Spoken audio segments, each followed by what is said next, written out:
9th through 12th grade students will check their core subjects in teams each day for communication from their teachers. However, the coursework will be completed through the E2020 program owned by the company Edgenuity. You will need your username and password for the E2020 account, which has been emailed to your Outlook. If you have watched the Teams video, you know to go to the Office 365 and then sign in. Once again, it is your first name dot last name at doraschools.com.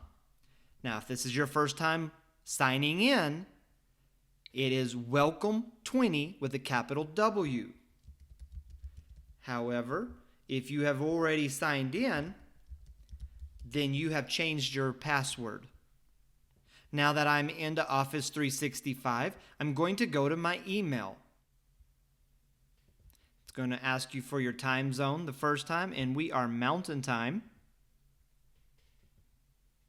And here I have my email. Yours will be coming from Miss Skinner.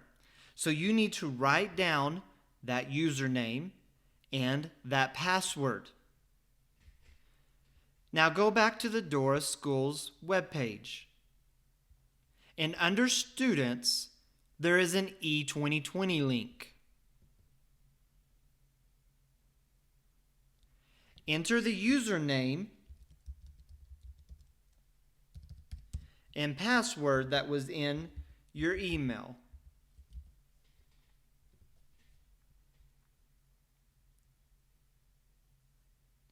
You are now ready for your E2020 classes.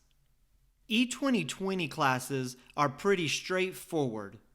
You'll choose the class you're going to work on and go to your next activity.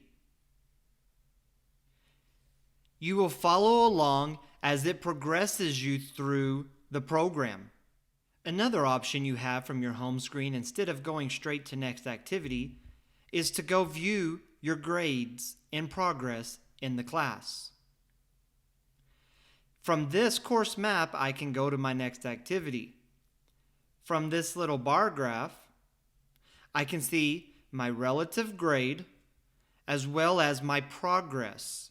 This will tell me if I am behind, ahead, or right on target. I can also see my grades by category below. E2020 will guide you step by step through your assignments. But don't forget to check in with your teachers on Teams each day for any special announcements they have for you.